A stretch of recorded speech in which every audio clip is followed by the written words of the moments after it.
Hey guys, imagine as a couple, you are making almost $10,000 a month bring home, and because you have spent your lives financing your lifestyle, your ass is broke. Got a clip of a couple that's in this exact situation.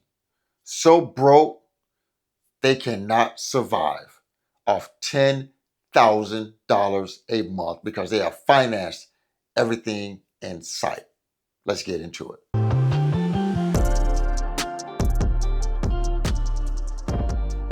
Hey guys, welcome back to the channel. Frank Talks Money. Real quick, guys, I just need one small favor. Remember to smash that like button. The more likes the video receives, the more the algorithm will share the video with more like-minded people like you and me. So guys, I got a clip of a couple that called into the Dave Ramsey show. And they actually make almost $10,000 a month, but because they have financed their lifestyle, they are broke. Let's get right into the clip. How much debt do you have? 132K. On what? Let's see. We've got carpet, rings, credit cards, swimming pool, boat, cars. You guys have been buying crap like you're in Congress, haven't you? Yeah, pretty much. And what's your household income? We bring home 9,200 a month. So you make good money. At least you'll be able to clean this up. Probably need to sell a bunch of that crap too, don't you?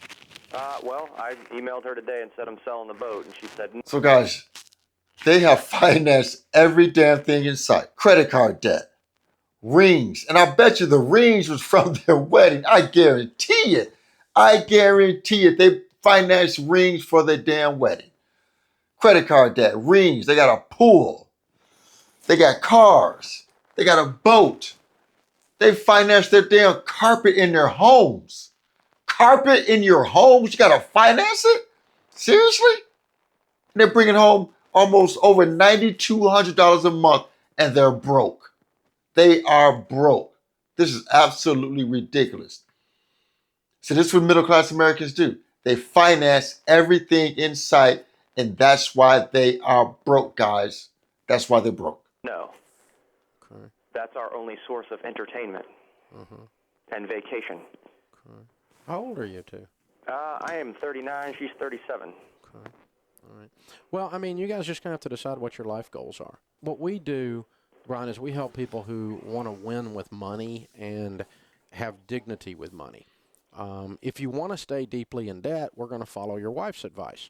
If you want to fix that, you're going to have to sacrifice some things because you guys have been doing stupid with steroids around that place. By the way, I know what that looks like because I've done stupid with steroids. I've done dumber things than you and your wife put together, so I know what stupid looks like. So I'm not picking on you. No, I'm just picking on the decisions you made up to this point. And if you keep making decisions like you've been making, you're going to keep getting what you've been getting. How long ago did you? Dave makes an excellent point. You got to make a decision. Either you want to stay in this predicament or you want to get out of it. But his issue is that he's going to have to get his wife on board. Did you hear what he said? He said he emailed his wife. No, there's no emailing. You guys need to sit down and have a conversation. That's probably one of the issues in their marriage right then and there. You got to email your wife to communicate? Come on now. But like Dave said, you either want to get out of the situation or you want to stay in the situation. If you want to stay in it, you need to follow your wife's plan. First introduced to this whole idea? It's Financial Peace University. Yes, sir. Oh, well, we bought the package 3 years ago, and we just dusted it off last month. All right. And so you haven't gone through the class? No. That's your mistake. You need to go to a class.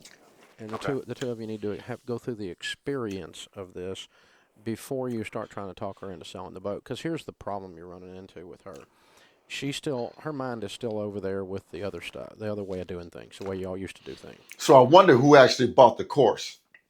Because like you said, they bought the course, they just dusted it off. So they bought the course and they didn't do anything with the course.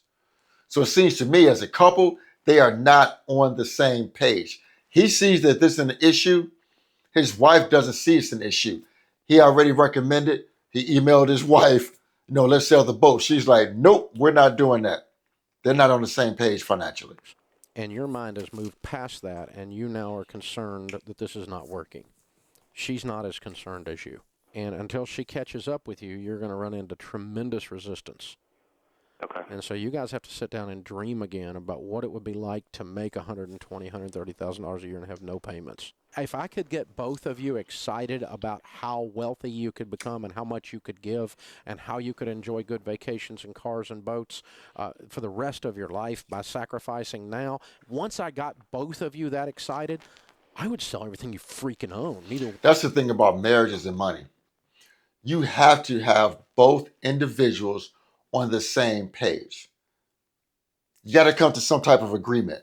What we're going to save, what we're going to invest, what we're going to spend. Otherwise, there's going to always be animosity. Someone is always going to be tugging and pulling, right?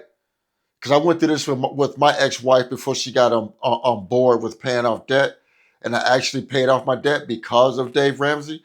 That's why I look up to Dave Ramsey, because he helped get me out of debt and start investing and things of that nature. Get more intentional with my investing. But as a couple, you have got to get on the same page. And until you get on the same page as a couple, you will never accomplish anything great financially. One of you'd have a car. You'd both be in $1,000 cars, and I'd sell your boat too. It's absolutely freaking insane. You guys have thousands of dollars on payments on those three things. Right. I mean, y'all, literally, it's just nuts. But you're not there yet. That's just me observing, and I'm 20 years further along this journey than you guys are. So I'm not mad at you. I want you to win. And that's how I would look at it. So if I were you, I would look for a Financial Peace University class in your area, and the two of you just sit there. Don't talk her into anything. Just say. So yeah, guys, that couple is making all of that money, and they're broke. There is no reason to be making that type of money and be broke. Let me tell you guys a quick story about me and my wife. What used to frustrate the hell out of me with me and my ex-wife. So I handled the money, right? She didn't even want to deal with it. She let me handle the money, but I kept her well informed. She knew all the passcodes of everything. Everything was an open book with our finances. She knew exactly what I was doing. But every month she got her nails done. She got her toes done. She got her hair done. So what she told me was that I needed to have that in the budget as far as our normal bills. Because the way she looked at it was that these are recurring bills. My personal maintenance, hair, nails, toes, those are personal maintenance items. So I'm like, personal maintenance items? Yeah, because I get them done every week, every month. Okay, so I had to include that into our regular bill amount, right? So I had to include that into our regular bill amount. And then I would leave, for the month, I would leave like $1,000 to $1,500 in the checking account for just spending, right? Groceries and whatever else that we wanted to spend money on. And every single month, guys, she would spend all of that. She would spend all of that. And I got to the point, I was like, wait a minute. You are spending all of the money and I don't even spend any money. I got really frustrated with that. Because I'm just like, man, what? I leave $1,000 to $1,500 a month in the checking account for us to spend going out to dinner, entertainment, whatever we wanted to do. Because this was left after all bills were paid for the month and all of her womanly maintenance items were done. And every month there would not be any money left by the end of the month. That used to frustrate the hell out of me. Because I'm like, I felt like we could have been investing even more money. And then it would make me angry because I was like, you're spending the majority of the money. I don't even spend hardly any money, but you're spending most of it. I may spend $100 or a couple $100 and she's run through $1,000. I'm like, that used to frustrate the hell out of me. Yeah, I just wanted to tell that story about me and my ex-wife. But guys, as a couple, if you are a couple, you have to be aligned on money. Otherwise, there's going to be pulling and tugging, and you'll never be on the same page. You guys got to be on the same page when it comes to money. So guys, I thank you guys for tuning into the video today.